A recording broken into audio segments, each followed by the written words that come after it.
전지전능하셔서 우주 만물을 창조하시는 가운데 오직 우리 인간만 하나님의 형상 가진 영적인 존재로 창조해 주셔서 우리 인간이 하나님을 예배하고 하나님 안에 살아갈 때 이 땅에서도 행복하고 영원토록 행복을 누릴 수 있는 그러한 존재로 지어주신 것 참으로 감사를 드립니다.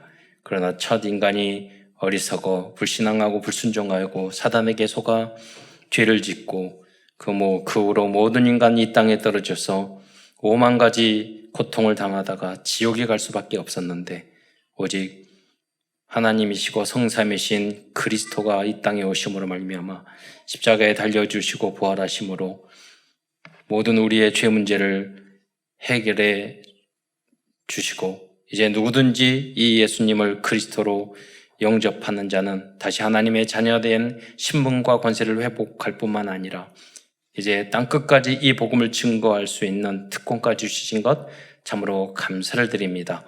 오늘도 사랑하는 모든 성도들이 강단 메시지의 제자가 되어 세계 복음화의 주요 구력까지 쓰임받을 수 있도록 역사하여 주옵소서.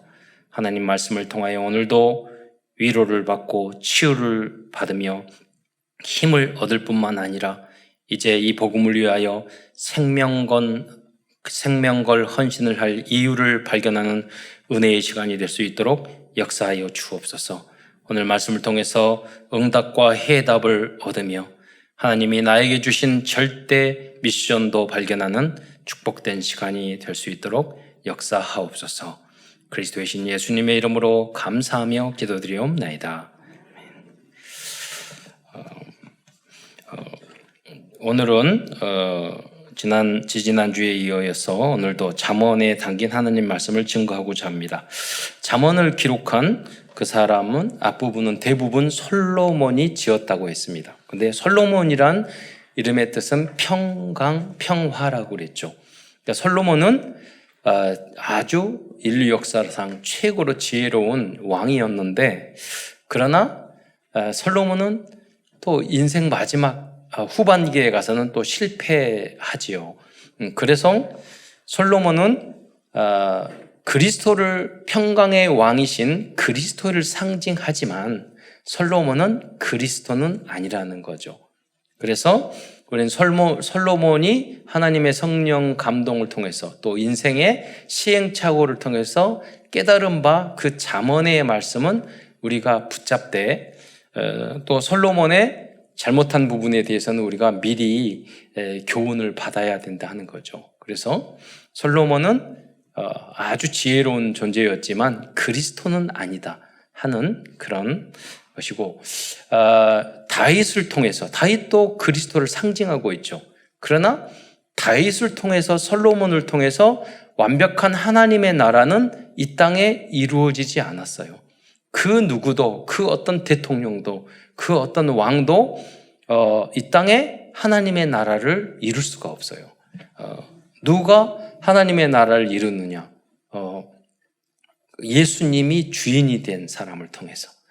만약에 여러분이 예수 그리스도가 주인이 된다면 여러분의 가정은 하나님의 나라가 될 거예요.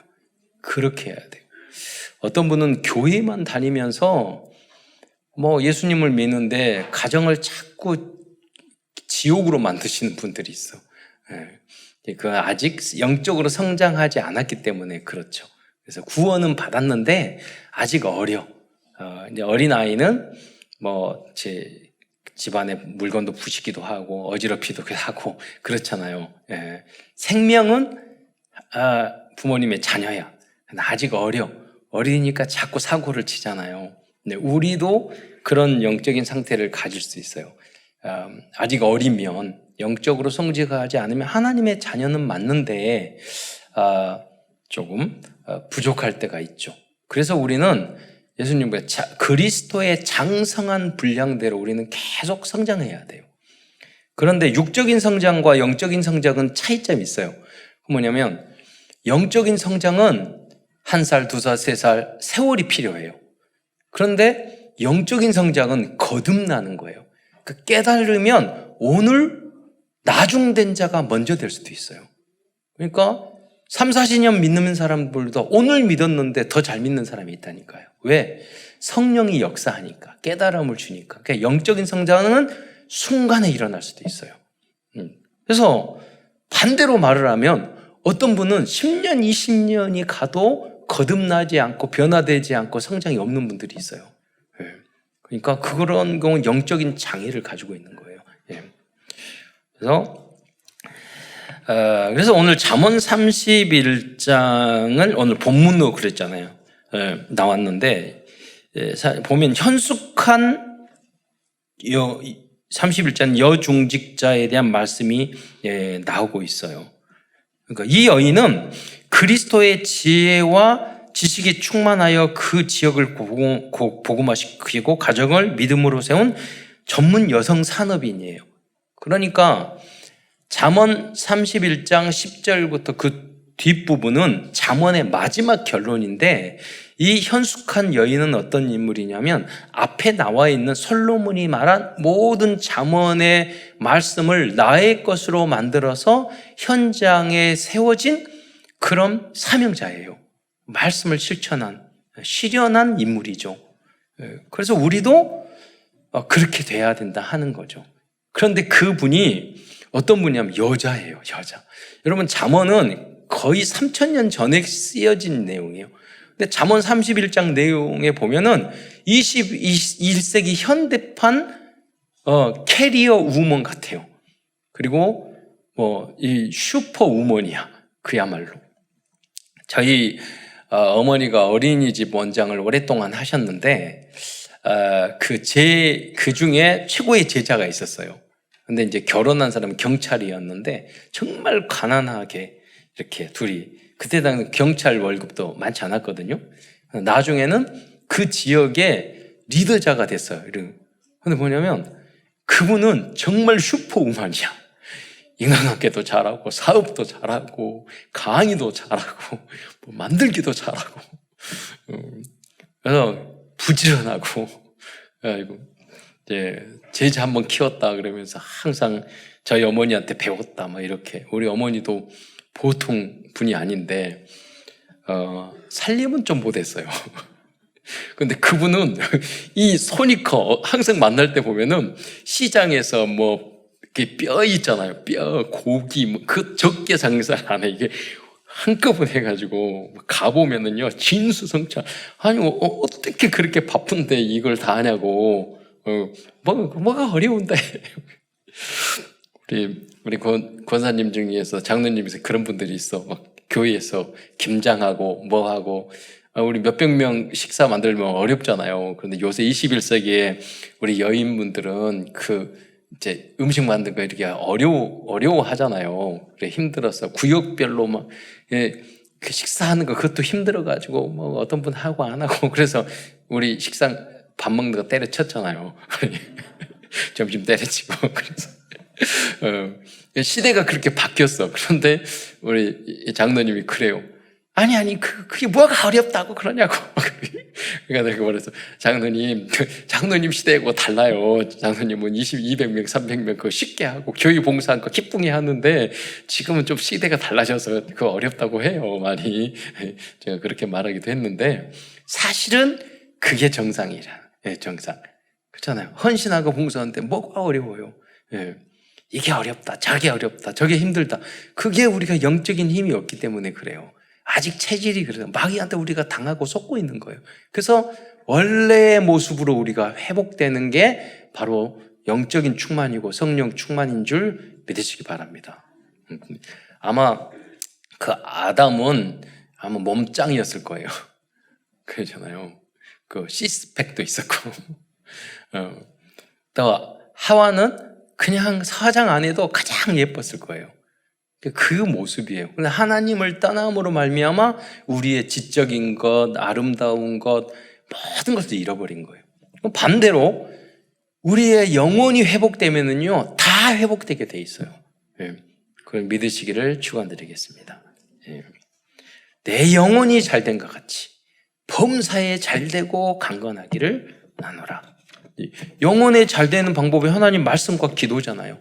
기도의 능력을 모르는 분이 있어요. 그래서 무릎으로 사는 그리스도인이란 그 책에 보면은 우리의 신령함과 열매는 항상 기도에 비례한다 그랬어요.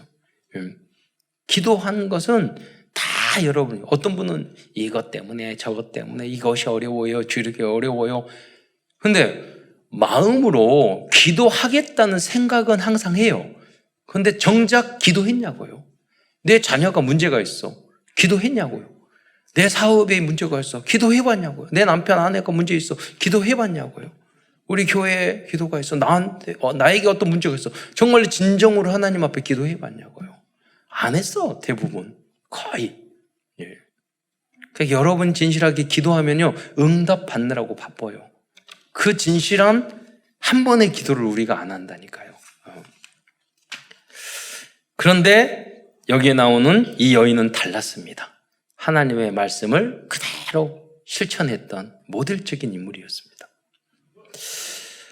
또한 이 신약 성경에 보면 어린 시절에 예수님의 성장 가족을 요약한 누가복음 2장 52절의 말씀 보면 예수님도 지혜와 키가 자라며 하나님과 사람에게 더욱 사랑스러워 가시더라 라고 말씀하고 있어요.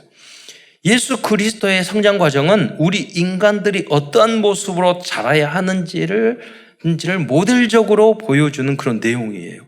그래서 그리스도인도 이렇게 균형 잡힌 모습으로 성장해야 하겠고, 특히 우리 후대 렘넌트들은 이렇게 잘 자라야 하겠습니다.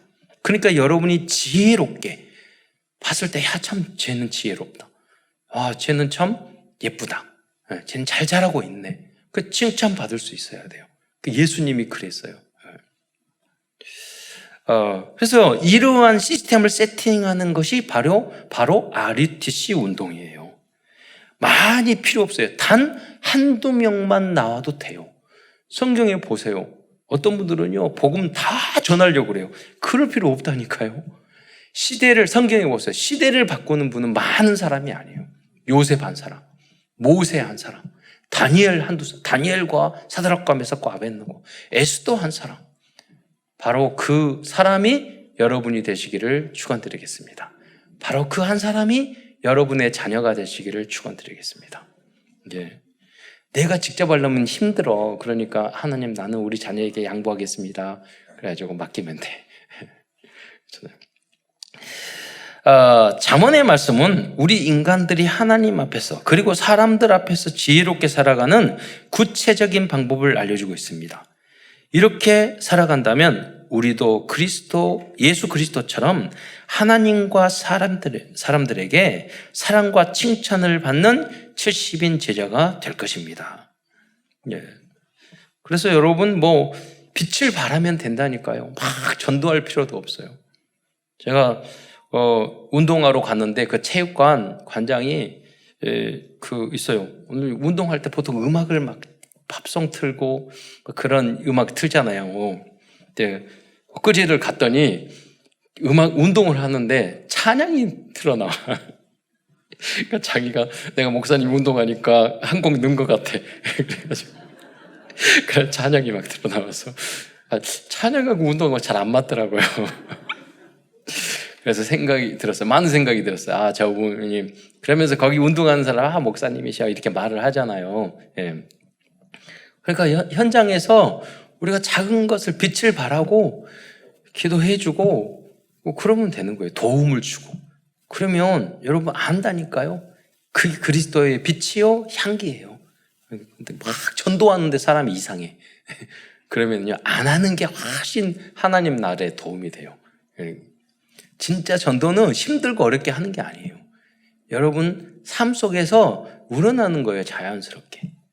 제가 또 다른 트램폴린장에 가는데 아이들이 거기 운동 잘하는 애들이 국가대표 애들도 있고 그래요. 거기에는 보드 타는데 거기 원장님이 딱 가는데 애들이 10명이면서 막 가르치더라고요. 그런데 그 원장님이 또 그래요. 목사님이서 얘들아 인사해. 10명이 인사하고. 그냥 저는 저의 방법으로 하는 거죠. 예. 그래서 여러분 데리고 가서 우리 렘넌트 데려가 영접 잘하잖아요. 보고 내가 직접 막 가가지고 막 전도하려고 도망 다녀요. 그럼 싫어해. 목사님이 와가지고 운동이나 잘하지 왜 전도하려고 저러냐. 그런데 여러분이 운동하러 가서 조용스럽게 꼬마들이 가서 이렇게 복음 전하고 복음 하세요. 들어보셨어요? 예수님 하세요. 그러면 받아들인다니까요. 그것을 뭐라고 그러냐? 팀 플레이라고 그래요. 팀 전도라고. 각자의 역할이 있는 거예요. 그게 지혜예요, 지혜. 예. 지혜는 뭐냐? 열매를 맺고 사실적인 응답이 되도록 해야 될 거 아니에요. 그렇잖아요. 일이 되도록 해야지. 안 되도록 하면 그거는 어리석은 거죠. 복음도 아니고. 예. 그 집중을 못해요. 어떻게 집중하느냐? 그래서 기도가 필요한 거예요. 하나님 앞에 기도할 때 1000번, 저는 어떤 일이 있으면 1000번이고 10,000번이고 하나님을 질문해요. 계속 질문해요. 그럼 어느 순간에 거기에 대한 하나님의 뜻이 이미 돼 있어요. 이렇게. 네. 질문해요. 그러니까 미래가 보이죠. 성령 인도가 보이죠. 그리고 말씀 속에서 그걸 찾아내야 돼요. 그래서 오늘 큰 첫 번째에서는 우선 이제 잠언에 담긴 믿음의 지혜에 관련된 말씀을 몇 가지 설명드리겠습니다. 지난번에도 말씀드렸는데 잠언 먼저 그 말씀 중에 지난번 말씀드린 게 중에 잠언 안에 있는 믿음의 지혜, 영적인 지혜의 최고적인 말씀 뭐예요? 그러나요? 어리석은 자는 그 마음에 하나님이 없다 하느니라. 그거예요. 영적인 지혜가. 정말로 참 지혜를 가진 사람은 하나님의 존재를 인정하는 거예요. 왜 그래요? 여러분, 지혜는 미래를 보는 거예요. 나중에 가서 참 잘했구나. 이게 지혜예요. 왜냐나요? 그런데 여러분이 우리가 다 죽잖아요. 여러분 다 죽잖아요. 천국 갔어. 그런데 지옥에 있어. 이 세상에 다 성공했어. 근데 자기는 지옥에 갔어. 그러면 그럴 거 아니에요. 그 인생을 지혜롭게 산 거예요? 아니잖아요. 여러분, 우리가 주일날 예배 드리고 헌금하고 꾸지람 듣고, 교회가 어떤 곳이냐면 꾸지람 듣고 봉사하고 돈 내는 곳이에요. 그게 교회 바보 같잖아요. 멍청이잖아요. 그런데 여러분, 천국에 가보세요. 가장 가치 있는 일을 여러분이 한 건 줄 믿으시기 바랍니다. 소자에게 물 한 그릇 대접하는 것도 결단코 상을 잃지 않는다고 그랬어요.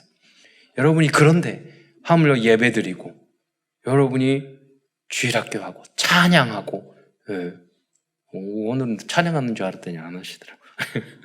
찬양하고 그게 다 하늘에 쌓인다니까요. 예. 우리가 상상할 수 없는 축복으로 여러분 쌓여요. 예. 그러니까 그때 생각할 거 아니에요. 야, 내가 정말 오직 예수를 위하여 이 땅에서 살아가는 게 너무 잘했구나. 전도와 선교를 위해서 살아가는 게 너무 잘했구나. 또 영원토록. 사람을 살리기 위해서 살아가는 거, 너무 내가 돈을 위해서 나의 이익을 위해서 사는 게 아니라 사람을 살리기 위해서 살아가는 게 너무 잘했구나. 내가 그때 참고 인내하고 손해본 거 너무 잘했구나. 욕심 부리지 않고. 그게 바로 지혜라니까요.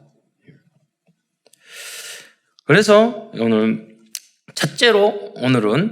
영적인 지혜, 믿음의 지혜를 말씀드리자면요. 첫째로 잠언에서는 하나님은 정직과 공의를 사랑하는 분이심을 알려주고 있습니다. 이 사실을 알고 이해하는 것이 믿음의 지혜와 지식입니다. 그러니까 여러분이 믿음 안에서 믿음의 지혜롭게 살려면 지식이 있어야 돼요. 어떻게, 우리는 세상적인 지식이 아니에요. 경험 이런 걸 말하는 게 아니에요. 우리의 지혜는 어디서 나오느냐? 하나님에 대한 지식이에요. 하나님은 어떤 분이시냐? 하나님은 말씀을 통해서 어떤 기준, 수준, 표준을 우리에게 주셨느냐? 여러분, 성경에 보면 나오잖아. 항상 기뻐하래. 여러분, 항상 범사에 감사하래. 문제가 생겨도 어려움을. 야고보서 2장하면 여러 가지 환난을 만나거나 온전히 기쁘게 여기래. 안 맞잖아요. 그런데 여러분이 굉장한 지식을 가지고 전문인인데 항상 짜증만 부리고 감사할 줄 모르고 그렇게 살아가는 분 보고 여러분, 저 사람 훌륭하구나, 지혜로운 사람이다 이렇게 말하겠어요? 근데 여러분이 어려움이 있는데도 감사합니다, 하나님 응답 줄 믿습니다, 그러면 기다릴 줄 알고, 그러면은 어떻게 보냐, 참 믿음이 있구나, 참 지혜로운 사람이구나, 이렇게 평가할 거 아니에요. 저희 삼촌이 우리 부모님과 우리 가족을 되게 시기 질투했어요. 어느 날 제가 아들인데 와서 우리 삼촌이 그러는 거예요. 본인도 응답을 많이 받았는데 그렇게 시기 질투를 해요.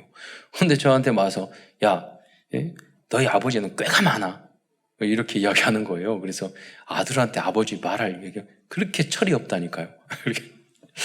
그래서 제가 생각할 땐 우리 아버지는 바보예요. 능력 있고 잘생겼고 일본어도 잘하고 그래요.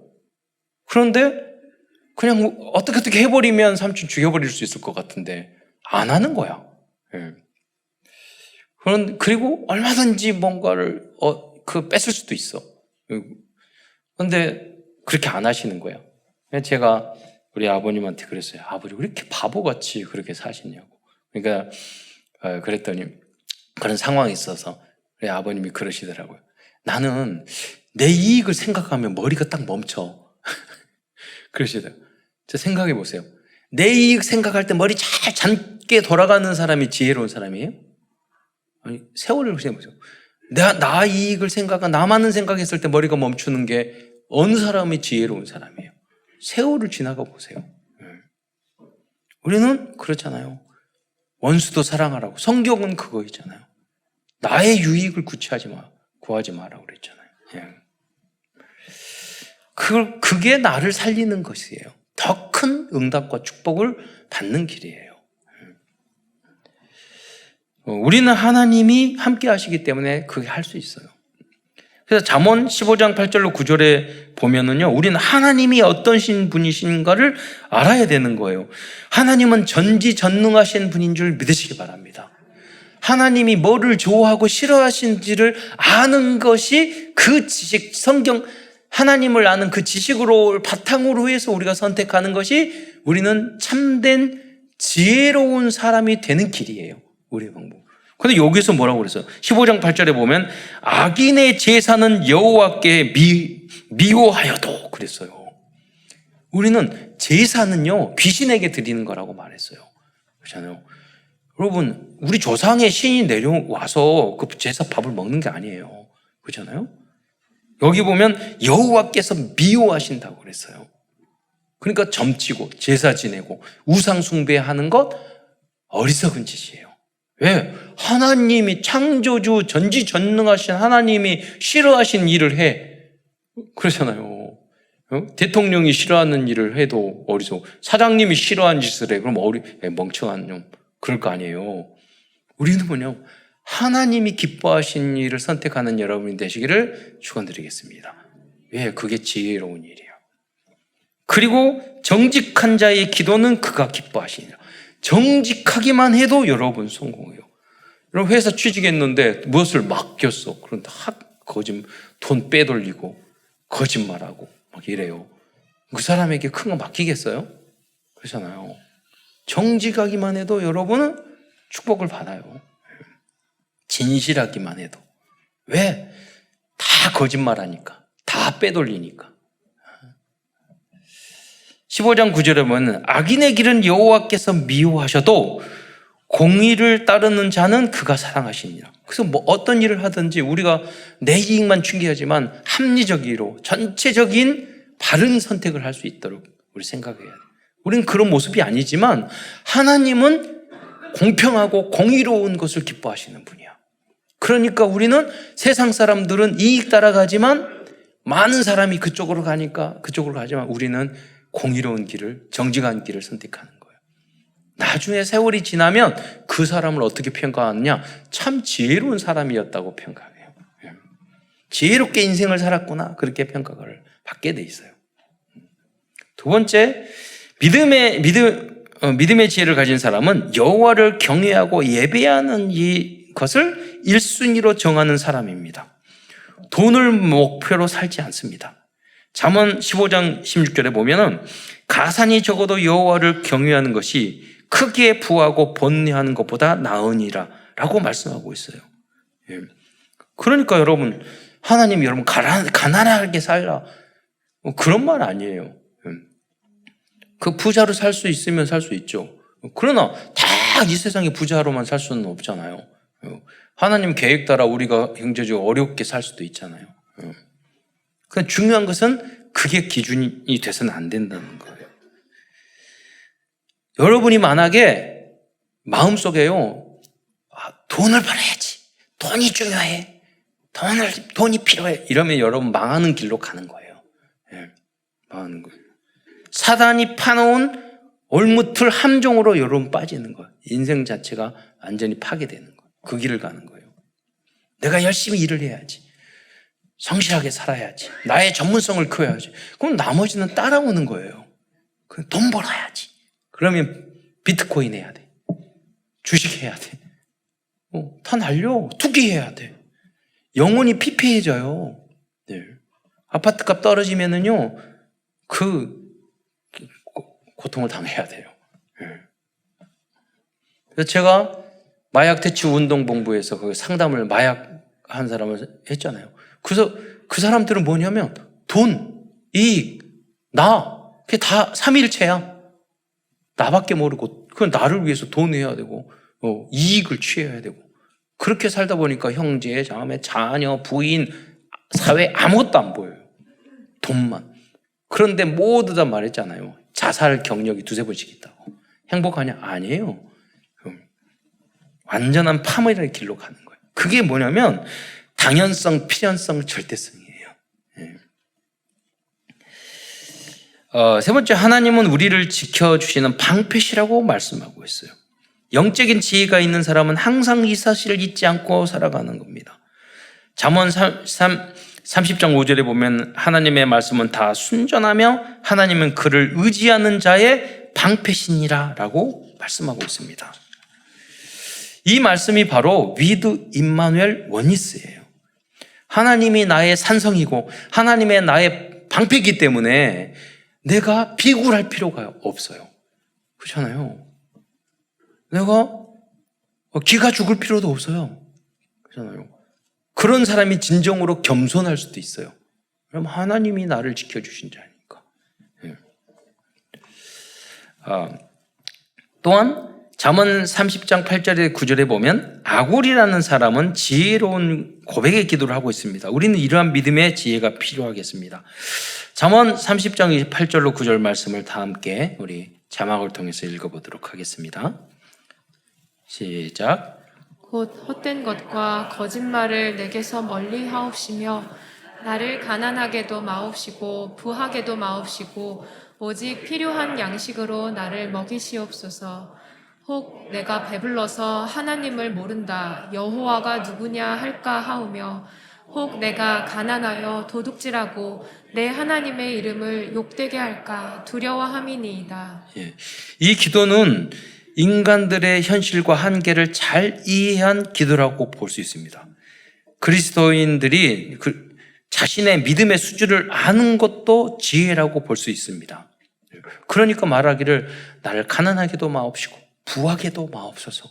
자기의 믿음의 수준이에요.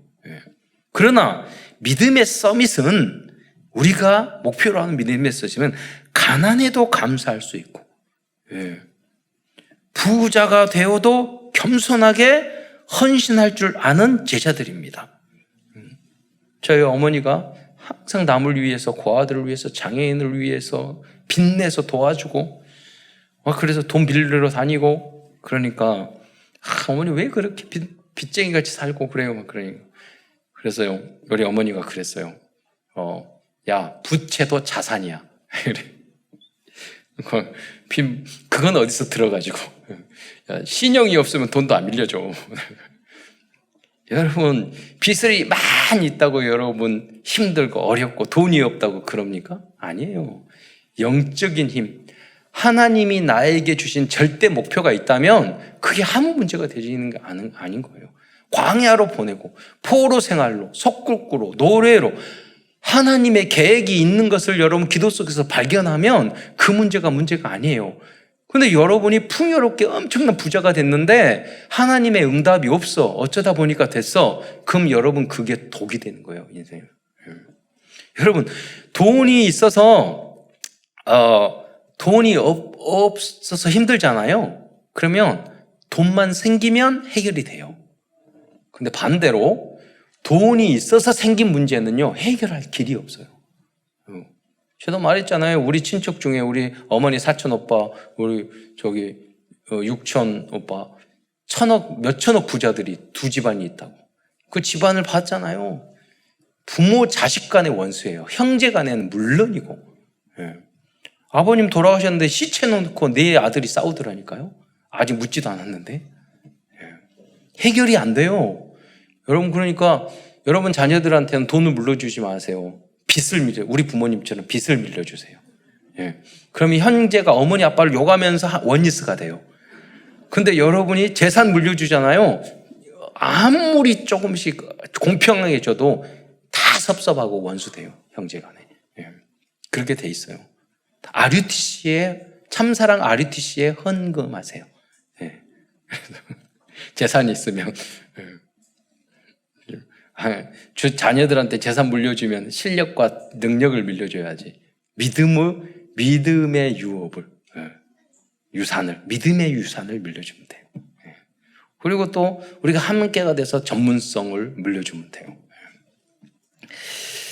이와 같이 잠언에는 하나님은 어떤 분이신지, 지혜로운 믿음이란 어떤 것인지에 대해서 다양한 말씀을 기록하고 있어요. 그래서 여러분이 다 설명할 수 없기 때문에 여러분 직접 읽어보면서 우리 믿음과 신앙을 다시 한번 잠언을 읽으면서 점검해 보시기 바랍니다. 그런데 읽을 때는 꼭 두 가지로, 영적인 교훈, 또 우리의 삶적인 교훈 나누어서 여러분 적용해 보시기 바랍니다. 그래서 이 두 번째는 삶의 지혜에 대한 부분도 또 한번 나누기로 하겠습니다. 그 첫 번째로 잠언에는 말과 분에 대한 내용들이 많이 나오고 있어요. 잠언 15장 1절에 보면 유순한 대답은 분을 쉬게 하여도 과격한 말은 노를 격동하느니라 라고 말씀하고 있어요. 그래서 그리스도인들은 외유내강할 줄 알아야 돼요. 이것이 바로 지혜 중에 하나예요. 부드러운데 속은 강해야 돼요. 왜? 그래야지 사단에게 끌려갈 수 않아요. 우리의 속사람이 강하는 방법이에요. 그게 말씀이에요. 그게 기도예요. 하나님 말씀으로 기준을 탁 붙잡으면 흔들리지 않아요. 사람의 이야기, 환경, 조건, 그러면 여러분 죽고 싶어요. 다 때려주고 싶고. 사람을 보니까 그래요. 환경이 문제가 아니라니까요. 내 안에 말씀이 없다는 거예요. 성령 충만하지 않으면 나는 극히 약한 존재가 돼요. 그게 인간의 모습이에요. 두 번째로 그리스도인들은 경제적인 삶에 있어서도 정직해야 한다고 말씀하고 있어요. 진짜 명품들은 품질과 양을 속이지 않습니다. 이것이 참 지혜고 참 전문성이에요. 제가 보면 가끔 과자를 보면 가격보다 작아진 느낌이 있어. 가격은 똑같은데 양이 작아졌어. 명품은 절대 그렇게 하지 않아요.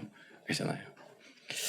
잠언 11장 1절에 보면은요, 속이는 저울은 여호와께서 미워하시나 공평한 추는 그가 기뻐하시느니라 그랬어요. 그래서 여러분, 우리 후대들이 속이지 않아도, 여러분 코로나 시국이고 여러분 인플레이션에서 막 가격이 비싸고 그러지만 여러분 장사가 잘 되는 곳은요, 사람 넘쳐요. 줄 서요. 물건이 없어서 못 팔아요. 우리 후대들이 그렇게 되도록, 유대인을 능가할 수 있도록.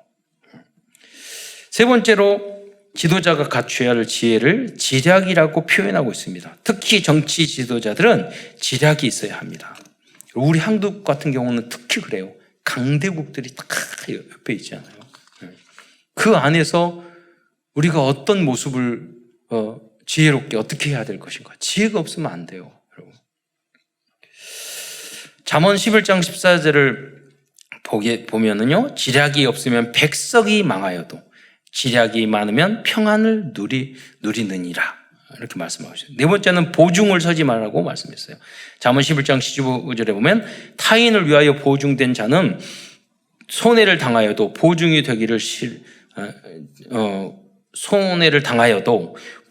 되기를 싫어하는 자는 평안하니라. 저는 대학교 다닐 때 이 말씀을 봤는데요. 저희 어머니가 빚을 내서도 어려운 친척들을 많이 도왔거든요.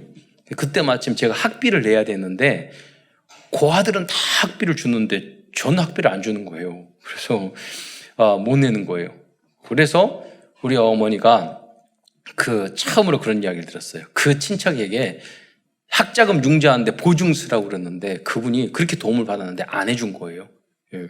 그래서 어머니가 처음으로 섭섭하다 말씀하시더라고요. 그래서 저는 성경을 읽고 있어요. 엄마 그런 게 아니야. 잘한 거야. 말씀대로 하는 거잖아. 해결이 됐느냐? 해결 안 됐느냐? 다 해결됐어요. 그렇잖아요? 여러분이 내가 안 하면 뭐 안 될 거 그러지 않아요. 우리는 말씀 중심으로 사는 게 더 중요해요. 사람이 내가 약해서 거절하지 못해서 이상한 인생으로 빠지는 사람이 굉장히 많아요.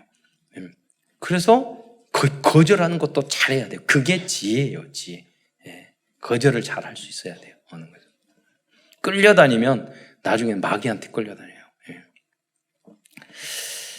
다음은 잠언 29장 1절입니다. 자주 책망을 받으면서도 목이 곧은 사람은 갑자기 패망을 당하고 피하지 못하리라 라고 말씀하고 있습니다.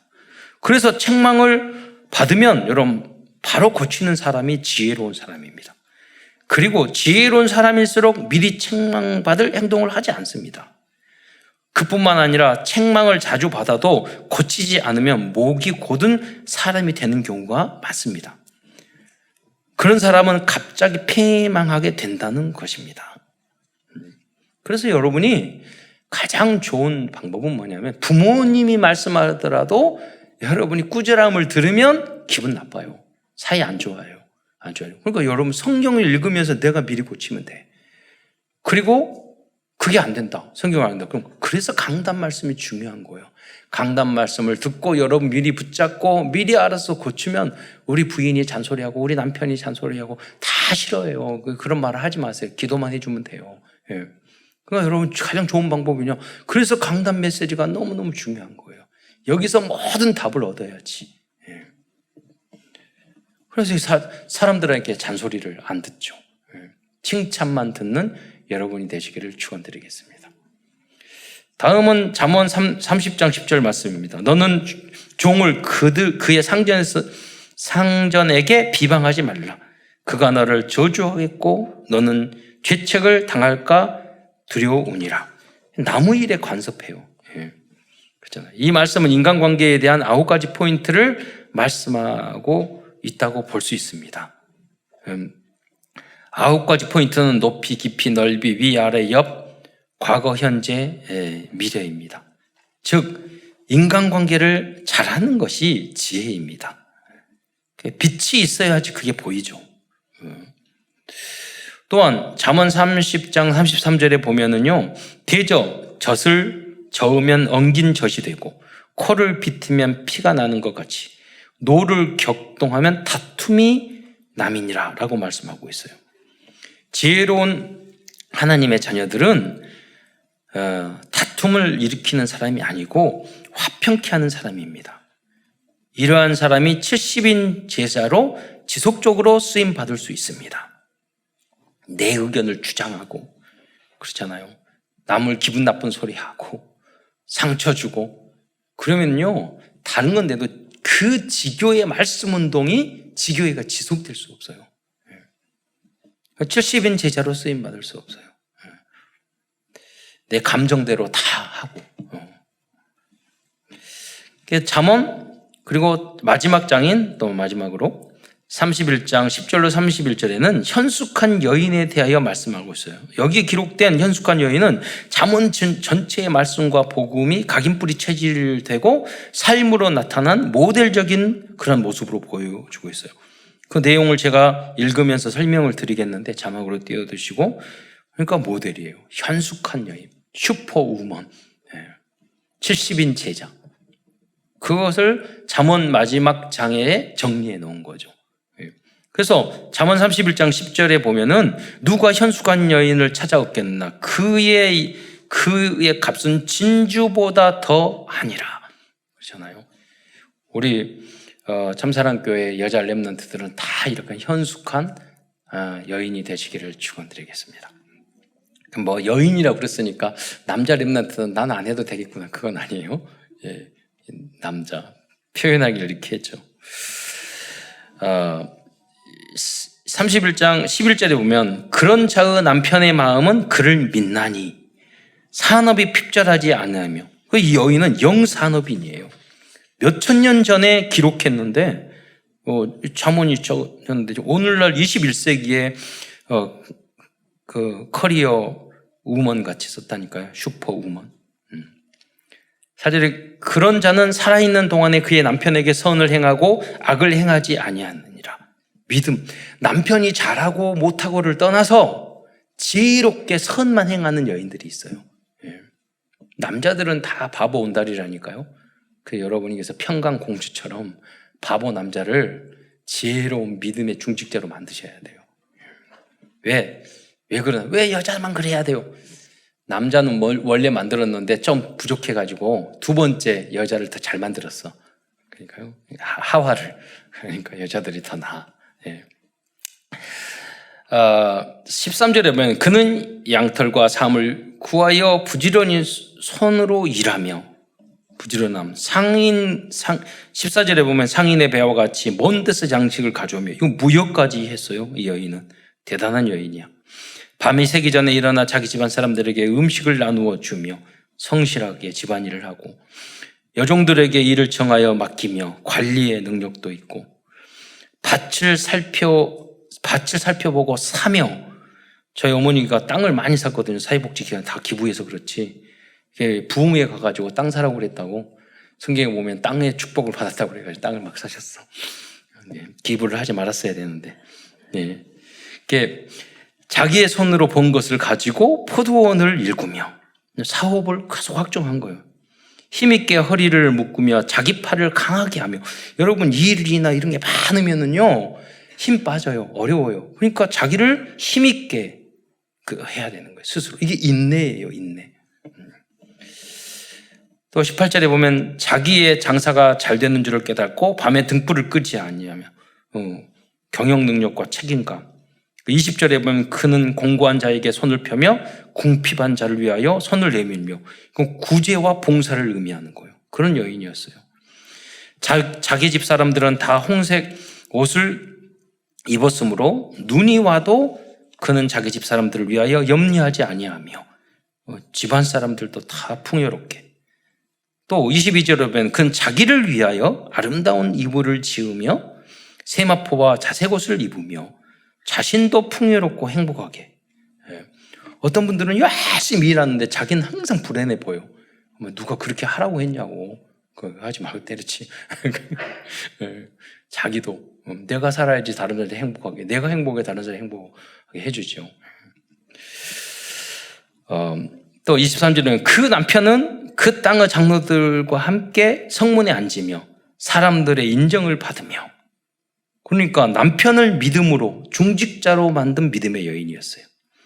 그는 배로 옷을 지어 팔며 띠를 만들어 상인들에게 맡기며 산업도 했고 능력과 종기로 옷을 입고 후일을 웃으며 믿음 안에서 기다릴 줄 아는 여인, 어려움을 잘 극복할 수 있는 여인이 후일을 웃으며 그 말이죠. 26절에 보면 입을 열어 지혜를 베푸며 그 혀로 인애의 법을 말하며. 근데 여자들은 그래서 입이 말하는 게 은혜롭고 지혜롭고 예뻐해야 돼요. 그렇잖아요. 말하는데 쿡 쏘시고. 그러면요, 지혜로운 여인이 아니에요. 자기의 집안일을 보살피고 게을리 얻은 양식을 먹지 아니하며 책임감과 성실성. 그의 자식들은 일어나 감사하며 그의 남편은 칭찬하기를 덕행 있는 여자가 많으니 그대는 모든 여자보다 뛰어나다. 가정 안에서도 인정을 받고. 그래서 오늘 본문의 마지막입니다. 고운 것도 거짓되고 아름다운 것도 헛되나 오직 여호와를 경외하는 여자는 칭찬을 받으실 것이요. 영원한 거예요. 이런 여인이 일어나야 돼요. 그 손의 열매가 그에게 돌아갈 것이요 그 행한 일로 말미암아 성문에서 칭찬을 받으리라. 이렇게 해서 잠언이 끝납니다. 결론의 말씀입니다. 오늘은 잠언에 담겨있는 하나님의 CVDIP를 정리하면서 말씀을 마치도록 하겠습니다. 커버넌트 언약입니다. 그리스도와 복음 안에 모든 지혜와 지식과 보화가 감춰져 있다는 것이 잠언 말씀의 중요한 약속입니다. 비전입니다. 우리들이 도전해야 할 중요한 선교의 미션과 비전은 237 나라 5천 종족들에게 잠언과 그리스도 안에 있는 지혜와 지식을 알려주는 것입니다. 여러분 후진국 복음이 안 들어간 그 나라를 가보면요 다 판단하는 게 이익밖에 생각 안 해요. 그 어리석어요. 판단하는 것들이. 그들에게 복음과 지혜를 알려줘야 돼요. 그래야지 그 나라가 잘 될 수 있는 거예요. 드림 꿈입니다. 우리들이 만약 하나님이 주신 지혜와 지식을 얻기 위해 24시간 기도한다면 하나님께서는 우리들의 모든 꿈을 이루어 주실 것입니다. 이미지 하나님의 형상입니다. 우리들은 하나님의 형상과 생기와 에덴의 축복을 가진 하나님의 자녀들입니다. 하나님이 주신 나의 것, 나의 현장을 위해 조금만 집중해도 미리 보고, 미리 갖고, 미리 누리고, 미리 성취하고 미리 정복하는 응답을 받게 될 것입니다. 이게 지혜예요. 프랙티스, 지속적인 실현입니다. 우리들은 그리스도의 지혜와 지식을 받아 모든 사람과 모든 현장에서 플랫폼, 파수망대, 영적인 안테나의 역할을 지속해야 하겠습니다. 오직 복음, 완전 복음, 영원한 복음을 세팅하기 위해 믿음의 지혜와 삶의 지혜로 충만하시기를 축원드리겠습니다. 기도하겠습니다. 사랑의 주님, 오늘도 하나님 말씀을 통해서 우리에게 잠언 말씀을 통해서 지혜를 알려주시고 영적인 지혜와 믿음의 지혜와 삶의 지혜를 알려주시고 우리들에게 현수관 여인을 통하여 우리 모든 성도와 후대 렘넌트들의 모델을 보여주신 것 참으로 감사를 드립니다. 반드시 우리 참사랑 교회와 우리 교단의 모든 성도들이 모든 렘넌트들이 응답을 받아서 237 나라 5천 종족 살려야 되겠사오니 우리 사랑하는 성도들과 후대들에게 참된 지혜를 허락하여 주옵소서. 그리스도의 신 예수님의 이름으로 감사하며 기도드리옵나이다.